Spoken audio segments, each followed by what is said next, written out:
Tawa, ito ay para sa may asma. Nakadabis nito mga idol sa dengue at pwede din ito sa mga sugat at mayroon kang pigsa, burn at ano pa yung mga allergy, yun pwede. At sa dengue mga idol, number 1 din to sa dengue.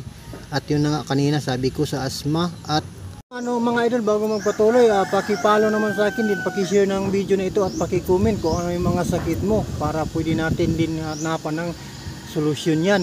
So follow for more videos mga idol, din share, like, comment. Ikaw ay stress mga idol, ito pampaganda ng mood. So magpapakulo ka lang talaga nito at iinom ka sa loob ng isang araw ay 3 beses. So yun. Kung ikaw mga idol, kung may singaw ka, so pwede ka ritong kumuha ng mga ugat at pwede na rin lahat at imumog mo yun ng mainit-init pa at yun pwede na. Gawin mo lang 3 beses isang araw.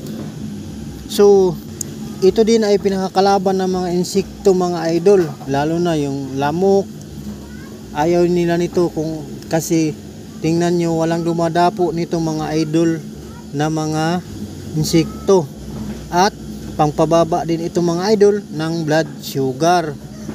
Ikaw mga idol ay nahihirapan sa pagtulog at gusto mo na masarap yung tulog mo, so ito, inom ka lang itong tawa-tawa mga idol at yan, makakatulog ka na ng mahaba sa gabi.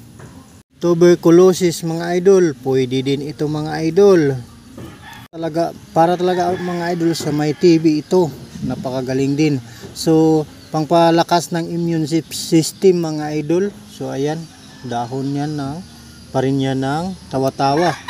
Antioxidant din ito mga idol. At kahit anong klaseng sakit mo sa tiyan ay pwede rin ito mga idol. So yan, daming magagamot pala talaga nito.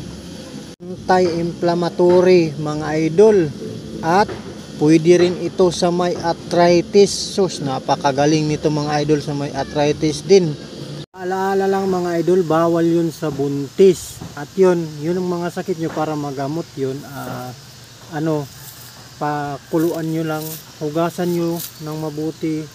Ugat, katawan, bunga, dahon, yun lahat mga idol, makakagamot yun.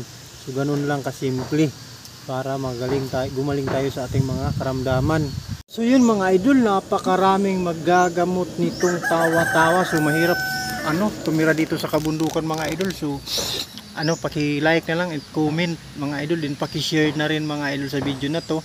At paki-comment kung ano yung nararamdaman nyo. Baka pwede nating hanapan ng paraan yan dito sa ating mga halamang gamot dito sa aming kagubatan. Follow for more videos mga idol.